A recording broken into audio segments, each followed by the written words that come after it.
Jubba do. Alright folks, let's get this out of the way right now. Avatar, Fire and Ash looks incredible. Flat out incredible. If you came here to watch a movie that melts your eyeballs, empties your wallet, and dares your TV to keep up, congratulations, you got what you paid for. But if you came here for a story, for meaning, for something that sticks with you after the credits roll, well, hold on tight, because this is where I'll start losing my patience. Now listen, I liked the first Avatar. I was there. Big screen, jaw on the floor. Pandora felt new, alive, dangerous, and mysterious. It had wonder. It had momentum. It felt like cinema stretching its legs and showing us something we hadn't seen before. Fire and Ash? This thing feels like a museum tour with better lighting. Yes, it's beautiful. Lava rivers glow like the gates of Mordor.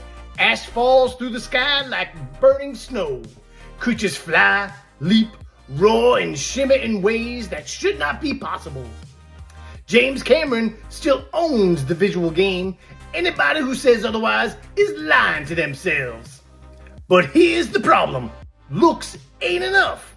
It's big, it's loud, it's built to stun, but looks alone don't make it fun. That line sums up my whole experience. The story feels hollow, not slow, hollow. Like it exists because the franchise machine demands another chapter, not because anyone had something urgent to say. Characters talk, fight, cry, and rage. And I felt almost none of it. I watched these things happen, but I didn't feel them happen. And that's a sin for a movie this expensive.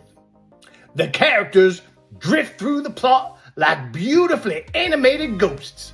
Nobody grabbed me by the collar. Nobody surprised me. Nobody made me lean forward in my seat. I wasn't emotionally invested. I was observational, detached, admiring brushstrokes instead of caring about the painting. And that's infuriating because this world deserves better. There are moments, flashes, where you think, okay, here we go. The fire imagery hits, the ash storms roll in, the tone darkens. You think the movie's about to say something bold, and then it backs off again. Over and over, this movie chooses spectacle over substance, noise over nerve. It dazzles, but it refuses to dig in deep enough to hurt. And great science fiction is supposed to hurt a little. Ash may fall and flames may roar, but meaning's what we came here for.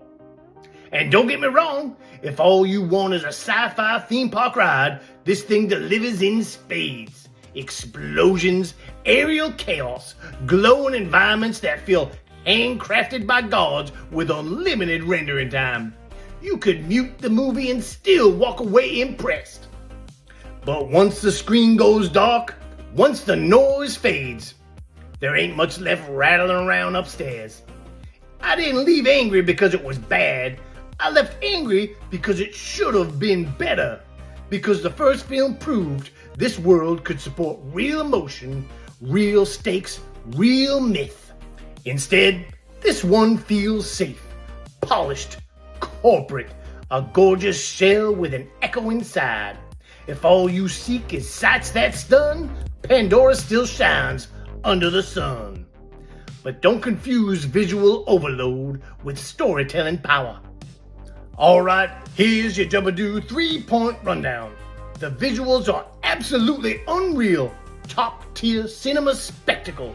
Stuff explodes, burns, crashes, and looks phenomenal doing it.